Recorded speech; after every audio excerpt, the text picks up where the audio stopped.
विदाई की रस्म पूरी हो रही थी। नीता का रो रो कर बुरा हाल था। आंसुओं की झड़ी के बीच वह बार बार नजरें उठाकर बेटी को देखती तो उसका कलेजा मुंह को आ जाता। सारी औपचारिकताएं खत्म हो चुकी थी। टीना धीरे धीरे गाड़ी की ओर बढ़ रही थी। बड़ी बुआ भीगी पलकों के साथ ढेर सारी नसीहतें दे रही थी। टीना, अब तेरे लिए ससुराल ही तेरा अपना घर है, वहाँ सबका ख्याल रखना, सास ससुर की सेवा करना। कहते कहते उनकी रुलाई फूट पड़ी। नीता बड़ी मुश्किल से इतना भर कह पाई, अपना ख्याल रखना टीना। आगे माँ की जबान साथ न दे पाई और वह बड़ी जीजी के कंधे का सहारा लेकर जोर जोर से रोने लगी। टीना और नरेश गाड़ी में बैठ गए। दुल्हन के लिबास में लिपटी टीना की हालत पर नरेश भावुक हो उठा। उसने धीरे से टीना का हाथ पकड़कर उसे ढांढस बंधाने का प्रयास किया। पति का स्पर्श पाकर टीना को कुछ राहत मिली, वरना उसे लग रहा था कि उसके सारी परिचित पीछे छूट गई। 1 घंटे में टीना अपने ससुराल की दहलीज पर खड़ी थी। नरेश का परिवार उसके लिए अपरिचित नहीं था। दूर के रिश्तेदार के कारण अक्सर उन लोगों की मुलाकात हो जाया करती थी। ऐसे ही एक विवाह समारोह में नरेश की मां सुधा ने टीना को देखा था। उसका चुलबुलापन उन्हें बहुत अच्छा लगा। बिना समय गवाए उन्होंने बात चलाई और 6 महीने के अंदर ही टीना उनकी बहू बनकर उनके घर आ गई। 2 दिन तक विवाह की रस्में पूरी होती रही। तीसरे दिन नरेश व टीना हनीमून के लिए शिमला आ गई। दोनों बहुत खुश थे। नरेश के प्यार में खोकर टीना मम्मी से बिछुड़ने का गम भूल सी गई। हनीमून के 2 दिन बहुत ही सुखद बीते। तीसरे दिन टीना को सर्दी बुखार ने घेर लिया। नरेश चिंतित था। टीना, तुम आराम करो, लगता है यहाँ के मौसम में आए बदलाव के चलते तुम्हें सर्दी लग गई है। मेरा बदन बहुत दुख रहा है नरेश, तुम चिंता न करो, मैं डॉक्टर को लेकर आता हूँ। डॉक्टर की जरूरत नहीं है, एंटी कोल्ड दवाई से ही बुखार ठीक हो जाएगा, क्योंकि जब मुझे सर्दी बुखार होता था तो मम्मी मुझे यही दिया करती थी। मम्मी की बहुत याद आ रही है, टीना को बाहों में भरकर नरेश बोला तो उसने सिर हिला दिया। तो इसमें कीमती आंसू बहाने की क्या जरूरत है, अभी मम्मी से बात कर लो। टीना की ओर मोबाइल बढ़ाते हुए नरेश ने बोला, मुझे मम्मी से ढेर सारी बातें करनी हैं, अभी घर पर बहुत सारे मेहमान होंगे।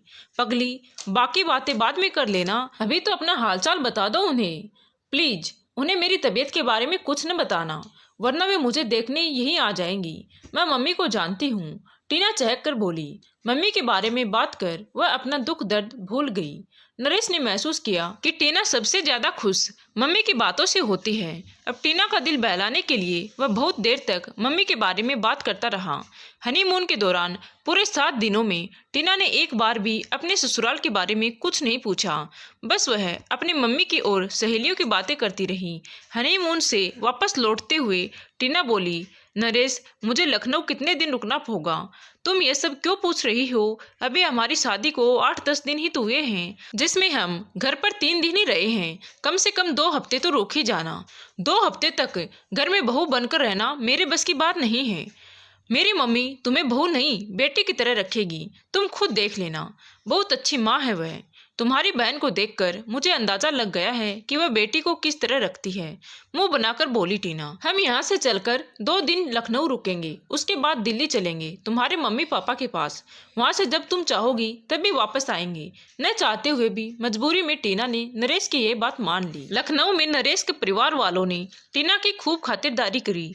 नरेश को लगा वह टीना को कुछ दिन और यहाँ रोक लेगा, पर दूसरे दिन ही टीना ने अपने मन की बात कह डाली। नरेश, हम कल दिल्ली चल रहे हैं ना, मैंने मम्मी को फोन से बता दिया है।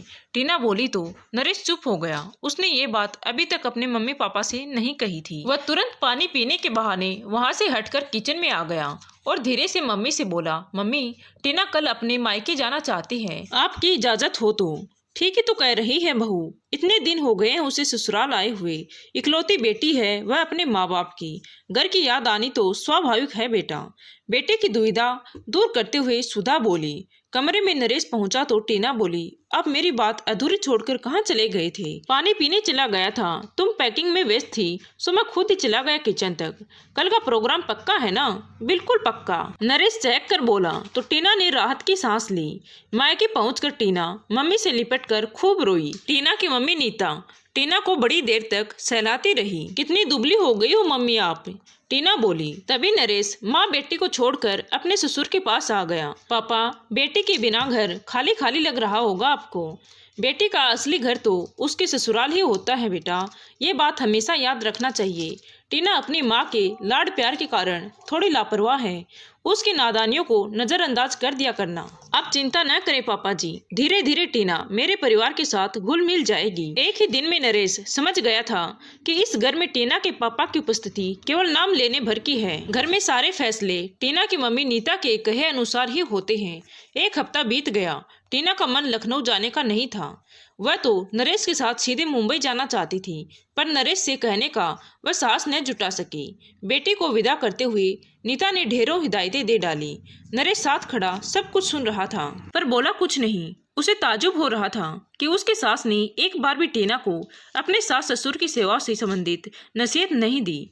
चलते वक्त वह नरेश से बोली, बेटा टीना का ख्याल रखना, मैंने जिंदगी की अमानत तुम्हें सौंप दी है। शादी के 3 हफ्तों में ही नरेश को सब कुछ समझ में आने लगा था कि मम्मी के लाड प्यार के कारण टीना की परवरिश एक आम लड़की की तरह नहीं हुई थी।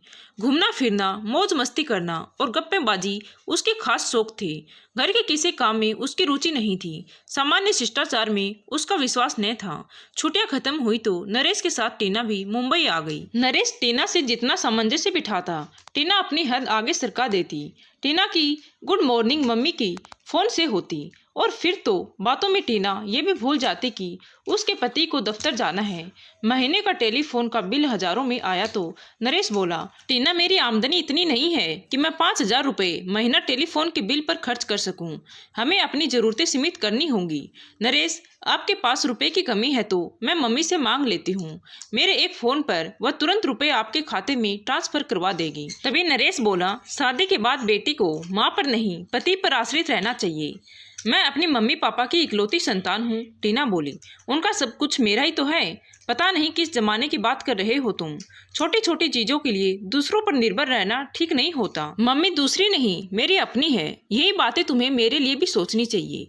मेरे माँ बाप का मुझ पर कुछ हक है और हमारा उनके प्रति कुछ फर्ज भी है। पहली बार अपने परिवार की पैरवी की थी नरेश ने। दूसरे दिन नरेश के ऑफिस जाते ही टीना ने सारी बातें अपनी मम्मी को बताई तो वह बोली, ठीक किया तूने टीना, तुम्हारी ससुराल में जरा सी भी दिलचस्पी नरेश को उनकी ओर मोड़ देगी। तुम्हें अपना भला देखना है या ससुराल का। शादी के बाद पहली होली पर नरेश ने टीना से घर चलने का आग्रह किया तो वह तुनक गई। होली का त्योहार मुझे अच्छा नहीं लगता, रंगों से मुझे एलर्जी होती है। बड़ों की भावनाओं का सम्मान करना जरूरी होता है टीना। मेरी खातिर तुम लखनऊ चलो ना, वहाँ सब तुम्हारा इंतजार कर रहे हैं। नरेश दुविधा में था कि क्या करे, क्योंकि टीना ससुराल जाने के लिए तैयार नहीं थी। तभी नरेश के दिमाग में एक आइडिया आया और वह बोला, टीना चलो दिल्ली चलते हैं। दिल्ली का नाम सुनते ही टीना तैयार हो गई। होली से 2 दिन पहले वे दिल्ली पहुंच गई। नीता अपनी बेटी और दामाद को देखकर फूली नहीं समाई थी। बेटी को होली पर मायके देखकर टीना के पापा पहली बार बोले, टीना इस समय तुम्हें मायके के बजाय अपने ससुराल में होना चाहिए था। ये तुम्हारी ससुराल की पहली होली है।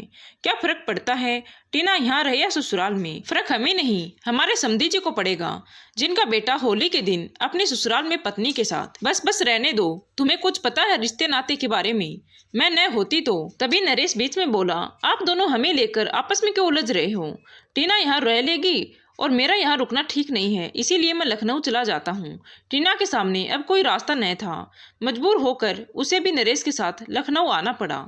होली पर गुलाल के रंग टीना के सुंदर चेहरे पर बहुत फब रहे थे, पर खुशी का असली रंग उसके चेहरे से नदारद था। सुधा जैसे बहू की उदासी और उत्कंठा छिपी नहीं थी। वह सब कुछ देखकर भी चुप थी। इस अवसर पर उसे कोई नसीहत देना उसके दुख को क्रोध में बदलना था।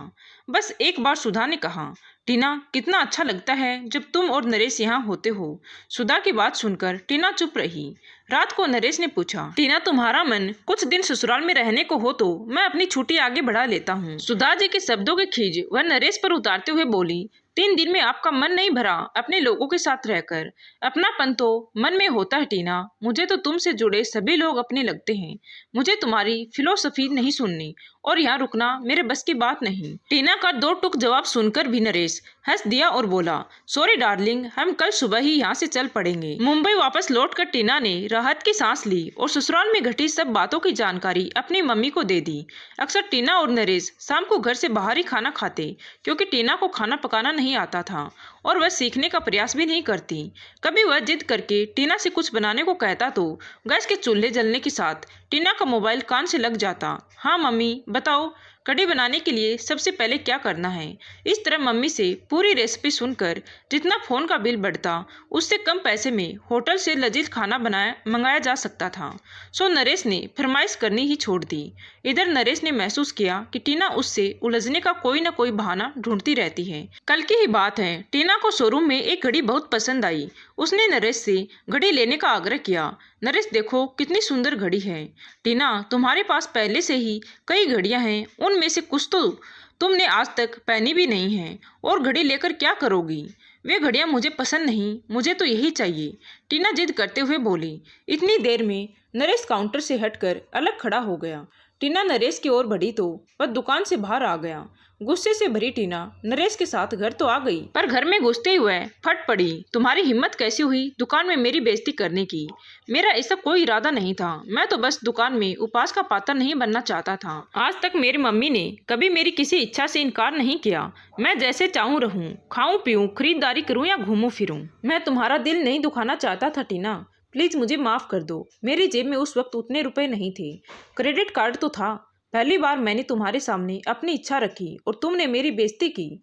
मुझे माफ कर दो प्लीज। तुम्हारा मेरे प्रति यही नजरिया रहा तो देख लेना, मैं यही इसी घर में आत्महत्या कर लूंगी। आत्महत्या तुम्हें नहीं, मुझे करनी चाहिए, जिसने अपनी इतनी प्यारी पत्नी का दिल दुखाया। चलो, मैं अभी तुम्हारे लिए घड़ी ले आता हूँ। अब मुझे घड़ी नहीं चाहिए। जिस चीज के लिए एक बार ना हो जाए उसे मैं कभी हाथ नहीं लगाती। कहते हुए टीना मुंह फुलाकर सो गई। उसने खाना भी नहीं खाया तो नरेश को भी भूखा सोना पड़ा। अगले दिन नरेश के ऑफिस जाते ही टीना ने मम्मी को कल की पूरी घटना सुना दी। सुनकर नीता को बड़ा गुस्सा आया और वह बोली, ये तो नरेश ने अच्छा नहीं किया टीना। उसकी हिम्मत तो देखो कि अपनी पत्नी की छोटी सी इच्छा पूरी नहीं कर सका। मुझे इस बात का बड़ा दुख हुआ मम्मी। ऐसे मौकों पर तुम कमजोर ना पड़ना। आखिर वह इतनी तनख्वाह का करता क्या है? कहीं सारे रुपए घर तो नहीं भेज देता? मैंने कभी पूछा नहीं मम्मी। नरेश की हर हरकत पर नजर रखना। तुम अभी कमजोर पड़ गई तो फिर कभी पति पर राज नहीं कर सकोगी। अपनी मम्मी की कहे अनुसार टीना ने नरेश की गतिविधियों पर नजर रखनी शुरू कर दी, पर ऐसा कुछ हाथ न लगा जिसे लेकर नरेश पर हावी हुआ जा सके। टीना ने महसूस किया कि नरेश कुछ दिनों से खोया खोया सा रहता है। पत्नी की इच्छा के खिलाफ उसने कभी माँ बाप से मिलने की इच्छा जाहिर नहीं की। उसे यकीन था उसका प्यार और धैर्य एक दिन टीना को बदल देगा। लेकिन 1 साल गुजर गया पर टीना के व्यवहार में कोई फर्क नहीं था। अपनी सास से वह नरेश के अनुरोध पर 10-15 दिनों में 1 आध मिनट के लिए बात कर लेती। हाँ, अपनी मम्मी से सुबह शाम नियम से बात करना वह कभी न भूलती। एक दिन नरेश ने टीना को बताया कि उसके ऑफिस का माहौल कुछ ठीक नहीं चल रहा है। यही हाल रहा तो एक दिन वापस घर जाना पड़ेगा। ये सुनकर टीना अंदर ही अंदर कांप गई कि कैसे रहेगी वह सास ससुर और ननद देवर के बीच। सुबह शाम खाना बनाना और घर की देखभाल करना उसके बूते की बात न थी। अब भी वह कई बार 9 बजे सोकर उठती। नरेश कभी विरोध न करता, चुपचाप चाय पीकर ऑफिस चला जाता था। नरेश की कही बात टीना ने तुरंत अपने मम्मी को बताई। ये तो बड़ी बुरी खबर है टीना। मम्मी, मैं तो नरेश के साथ दिल्ली आ जाऊंगी। नरेश ने माना तो इसके लिए आप कोई उपाय करो ना मम्मी। अच्छा, सोचकर बताती हूँ, कहकर नीता ने फोन रख दिया। शाम को नरेश के आने से पहले नीता ने टीना को फोन किया। टीना, तुम्हारी बातों ने मुझे बड़ा विचलित किया है। ससुराल में कैसे रहोगी जीवन भर? मैं एक तांत्रिक को जानती हूँ, उसके पास हर समस्या का उपाय है। वह हमारी समस्या चुटकियों में हल कर देंगे। ये ठीक है मम्मी, कल सुबह बात करूंगी, कहकर टीना आश्वस्त हो गई। अगले दिन दोपहर को टीना के पास उसकी माँ का फोन आया। बेटी, घबराने की बात नहीं है, पापा ने यकीन दिलाया है कि सब ठीक हो जाएगा। उन्होंने नरेश को पहनने के लिए एक अंगूठी दी है। मैंने कुरियर से उसे तुम्हारे पास भेज दिया है। तुम उसे नरेश को जरूर पहना देना। 2 दिन में अंगूठी टीना के पास पहुंच गई। अंगूठी सोने की थी। टीना ने वह बड़े प्यार से नरेश की उंगली में पहना दी। नरेश ने प्रश्नवाचक दृष्टि से टीना को देखा। मम्मी ने भेजी है तुम्हारे लिए। मेरे पास तो अंगूठियां हैं। यह स्पेशल है, बड़े सिद्ध बाबा ने दी है। इससे तुम्हारे दफ्तर के सारे कष्ट दूर हो जाएंगे। अच्छा, कहकर नरेश ने बड़ी श्रद्धा से अंगूठी को आंखों से छुपा लिया। टीना आश्वस्त हो गई। नरेश के साथ हुई पूरी बात टीना ने मम्मी को बताई। नीता बहुत खुश थी कि बाबा की अंगूठी वास्तव में चमत्कारी थी। वह बोली, बेटी, तांत्रिक बाबा ने एक छोटा सा अनुष्ठान करवाने के लिए कहा है। तुम्हें 15 दिन के लिए मायके आना होगा। मैंने सारा प्रबंध कर लिया है। तुम इस बारे में नरेश से बात करना, इससे उसका काम फिर से चल पड़ेगा। शाम को टीना ने नरेश को मम्मी से हुई पूरी बात बता दी और उससे मायके जाने की अनुमति ले ली। नरेश स्वयं उसे दिल्ली छोड़कर मुंबई आ गया। नीता का हर पता सही पड़ रहा था। माँ बेटी नियम से बाबा के पास जाती और घंटों अनुष्ठान में लगी रहती। इन 12-13 दिनों में बाबा ने अनुष्ठान के नाम पर हजारों रुपए ठग लिए। आखिर वह दिन आ पहुंचा जिसका माँ बेटी को इंतजार था। तांत्रिक बोला, बेटी को अनुष्ठान का पूरा लाभ चाहिए तो अंतिम आहुति उसी व्यक्ति से डलवानी होगी जिसके लिए अनुष्ठान किया जा रहा है। आप अपने दामाद को तुरंत बुला लीजिए। ध्यान रहे, इस अनुष्ठान की खबर किसी को नहीं होनी चाहिए। तभी नीता और टीना ने एक दूसरे की ओर देखा और घर की ओर चल पड़ी। टीना ने खामोशी तोड़ी, मम्मी अब क्या होगा? होना क्या है, अनुष्ठान के कारण नरेश का मन पहले ही काफी बदल गया है। तुमने देखा है, वह तुम्हारी किसी बात का विरोध नहीं करता। मुझे यकीन है वह तुम्हारी ये बात तुरंत मान लेगा। तुम फोन करो तो सही। बाबा का ध्यान करके टीना ने नरेश को फोन मिलाया। कैसी हो टीना, कब आ रही हो? जब तुम लेने आ जाओ तब ठीक है, आज ही चल देता हूँ तुमसे मिलने। आज नहीं, 2 दिन बाद। कोई खास बात है क्या? यही समझ लो, मैं जिस काम के लिए मायके आई थी वह 2 दिन बाद खत्म हो जाएगा और उसमें तुम्हारा आना जरूरी है। आओगे ना? जैसी तुम्हारी आज्ञा। हम तो हुजूर के गुलाम हैं, पर एक शर्त है कि ये बात तुम्हारे और मेरे सिवा किसी को मालूम नहीं चलनी चाहिए, वरना अनुष्ठान का प्रभाव खत्म हो जाएगा। मेरे तुम्हारे अलावा मम्मी जी भी तो ये बात जानती हैं। मम्मी हम दोनों से अलग थोड़ी ही है। सच पूछो तो हमारी भलाई उनके अलावा कोई सोच ही नहीं सकता। इस अनुष्ठान से तुम्हें यकीन है कि हम सुखी हो जाएंगे 100%। मम्मी ने हमारी खुशी के लिए क्या कुछ नहीं किया, दिन रात एक करके ऐसे सिद्ध बाबा से अनुष्ठान करवाया है।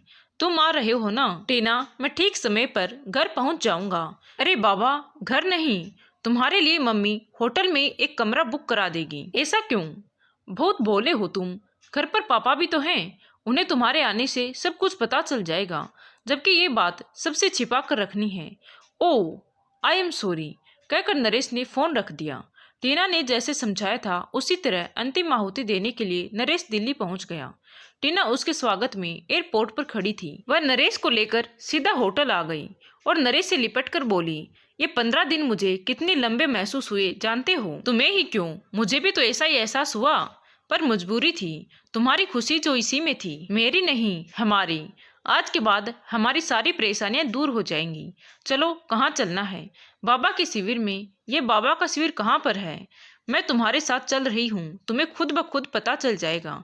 ठीक है, कहकर नरेश चलने को तैयार हुआ। दरवाजे पर आकर वह टीना से बोला, डार्लिंग, मैं अपना पर्स तो अंदर ही भूल गया, तुम नीचे चलो, मैं उसे लेकर आता हूँ। टीना होटल के मुख्य गेट पर आ गई। पापा की गाड़ी उसके पास थी। नरेश आकर गाड़ी में बैठ गया। उधर नीता बाबा की विदाई की तैयारी में व्यस्त थी। अंतिम आहुति के साथ उसे बाबा को वस्त्र, धन और फल फूल देने थे। नीता ने कपड़े तो पहले ही खरीद लिए थे। ताजे फल खरीदने के लिए वह फल की दुकान पर खड़ी थी। टीना ने गाड़ी एक किनारे पार्क की और मम्मी की ओर बढ़ गई। फल खरीद कर टीना व नीता जो ही दुकान से बाहर निकली तो सामने नरेश के मम्मी पापा को देखकर वो दंग रह गई। नीता को काटो तो खून नहीं, वह अचकचाकर बोली, आप यहाँ? हम लोगों का यहाँ आना आपको अच्छा नहीं लगा क्या? नहीं नहीं, ऐसी बात नहीं है, असल में एक जरूरी काम से हमें जाना है, आप घर चलिए। टीना, मेरी मम्मी को जरूरी काम नहीं बताओगी क्या?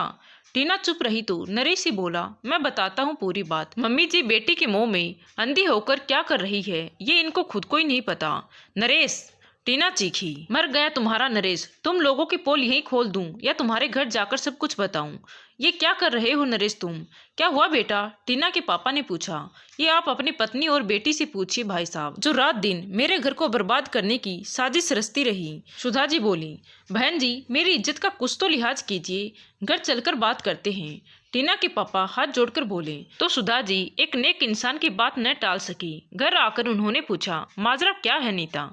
ये क्या बताएगी, मैं आपको बताती हूँ। सुधा जी बोली, शादी के दिन से ही आपकी बेटी ससुराल में नहीं रहना चाहती थी। वह अपनी हर इच्छा नरेश पर लाती रहती और उसके मना करने पर आत्महत्या की धमकी देती। बेचारा नरेश क्या करता, चुपचाप सब कुछ सहन करता।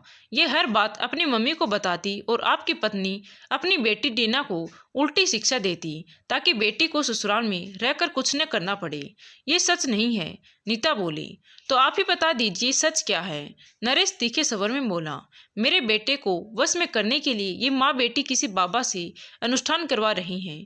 विश्वास न हो तो खुद चलकर देख लीजिए, हम स्वयं उस बाबा से मिलकर आ रहे हैं। सुधा जी बोली, क्या ये सच है? पापा ने पूछा। ये क्या जवाब देंगी? इसने तो एक पल को भी अपने ससुराल को अपना घर नहीं समझा। इसमें इसका भी क्या दोष? इसे अपनी माँ से शिक्षा ही ऐसी मिली थी। अब अपनी बेटी को आप अपने पास ही रखिए।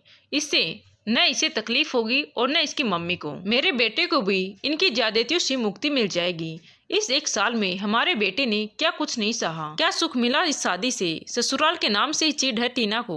बेचारा छिपा कर सब बातें अपनी माँ को बताता रहा। मेरे समझाने पर उसने टीना की हर नाजायज बात स्वीकार कर ली। मुझे उम्मीद थी कि टीना को एक दिन अपनी गलती का एहसास जरूर होगा, पर वह दिन देखना शायद हम लोगों की किस्मत में नहीं था। हम जा रहे हैं। आप अपनी बेटी को अपने पास रखिए। अगर हम इसकी हरकतों से तंग आकर इसे वापस मायके भेजते तो किसी को हमारी बात का यकीन न होता, सब हमें ही दोषी ठहराते। आज सब कुछ आप अपनी आंखों से देख सकते हैं। नरेश के पापा बोले। सुधा पति व बेटे के साथ जाने लगी तो टीना के पापा ने उनके पैर पकड़ लिए। भाई साहब, इसमें आपका कोई दोष नहीं है। नीता ने आपको घर का मुखिया समझा ही कब? पहले ये खुद मनमानी करती रही, अब वही सब बेटी के साथ दोहरा रही है। मेरी बेटी की गलती को माफ कर दीजिए, टीना के पापा बोले। तभी नरेश उनसे हाथ जोड़कर बोला, पापा जी, ससुराल में टीना को रहना है, इसमें आप और हम क्या कर सकते हैं? मम्मी की सह पर टीना ने कभी आपको पिता होने का ओहदा न दिया। जो लड़की पिता को कुछ न समझे वह ससुर को क्या समझेगी। अभी हम जा रहे हैं, बाकी निर्णय तो टीना को लेना है। नरेश अपने मम्मी पापा के साथ वापस लखनऊ चला आया। ससुराल वालों से जलील होकर टीना बड़ी आहत थी। नीता की समझ में नहीं आ रहा था कि क्या करे। नरेश अपने मम्मी पापा के साथ मिलकर ऐसा खेल खेलेगा, इसकी टीना व नीता को रत्ती भर भी उम्मीद न थी। अपने घर में अपने ही कर्मों से नीता बुरी तरह लज्जित हो गई। पति के सामने उसकी हरकतों का कच्चा चिटा दामाद जी ने खोल दिया था। उनके जाते ही प्रकाश जी बोले, तुम माँ बेटी की हरकतों ने आज मेरी इज्जत सरेआम उछाल दी। जो कोई भी सुनेगा थूकेगा तुम दोनों पर। कितनी ओछी हरकत की है तुम दोनों ने। आज पहली बार प्रकाश जी की बातों का नीता ने पलटकर जवाब नहीं दिया। दामाद जी को अपनी ओर करने के चक्कर में वह खुद एकदम अकेली पड़ गई। नीता को गुमसुम देखकर टीना बोली, मम्मी, जो होना था सो हो गया। शायद मेरे भाग्य में यही लिखा था। अब मैं आपको छोड़कर कहीं नहीं जाऊंगी। तुम्हारे ससुराल के रास्ते मैंने ही अपने हाथों बंद किए हैं बेटी, उन्हें खोलना मेरा ही फर्ज है, कहकर नीता ने अपनी ननद को फोन मिलाया और सारी बातें जो कि त्यों उन्हें बता दी। रमा ने भाभी की कही बातें सुनी तो उनके पैरों तले जमीन खिसक गई, क्योंकि उसने ही टीना का रिश्ता अपने ससुराल के दूर के रिश्ते में तय करवाया था। भाभी, तुम चिंता मत करो, मैं सुधा व नरेश से बात करूंगी। रमा बोली। रमा, मुझे माफ कर दो। ये बात लोग सुनेंगे तो कहेंगे कि दामाद ने मेरी नासमझी को मेरे ही घर में सबूत सहित सबको दिखा दिया। मेरे लिए तो चलो भर पानी में डूब मरने के अलावा कोई रास्ता नहीं है। भाभी, हिम्मत रखो। जिंदगी के रास्ते एकदम सीधे नहीं, टेढ़े मेढ़े होते हैं। एक रुकावट आने से मंजिल नहीं छूटती, रास्ते का फेर बढ़ जाता है। टीना को तुमने लापरवाह बनाया है, जो सुधारना भी तुम्हें ही होगा। मैं सब कुछ करने को तैयार हूँ, बस टीना को इस बदनामी से बचा लो। एक अच्छी पत्नी का अच्छी बहू होना जरूरी है। पति के दिल में उतरने का सबसे सरल रास्ता उसके माता पिता की सेवा से बनता है। तुम उसे इस बार नरेश के पास नहीं, सुधा के पास लखनऊ लेकर चलो। मैं भी वहीं पहुंच रही हूँ। नीता के पहुंचने से पहले रमा सुधा के पास पहुंच चुकी थी। सुधा, टीना मक्कार नहीं, भटकी हुई है, उसे रास्ता दिखाना तुम्हारा फर्ज बनता है। नीता के लाड़ प्यार ने आज उसे इस स्थिति पर ला दिया है। ये दो जिंदगियों का सवाल है। रमा के समझाने का सुधा पर अच्छा प्रभाव पड़ा। वह रमा का आग्रह न टाल सकी। बहन जी, मैं वादा करती हूँ कि आपके परिवार के बीच कभी कोई अड़चन नहीं डालूंगी। नीता सिर झुकाकर बोली। यहाँ तक कि टीना से बात तक नहीं करूंगी। इसे जो कहना होगा अपने पापा से कहेगी, मुझे नहीं। मैं टीना को आपकी छत्र छाया में छोड़कर जा रही हूँ। हो सके तो इसे भी कुछ अच्छे संस्कार सिखा दीजिएगा। ये टीना के जीवन का प्रश्न है और उसे पति व उसके परिवार के साथ खुद को एडजस्ट करना है। हम उस पर कोई बोझ नहीं डालना चाहते। सुधा जी बोली। मम्मी जी, मुझे आपकी हर शर्त मंजूर है, प्लीज मुझे यहीं रहने दीजिए। टीना ने कहा।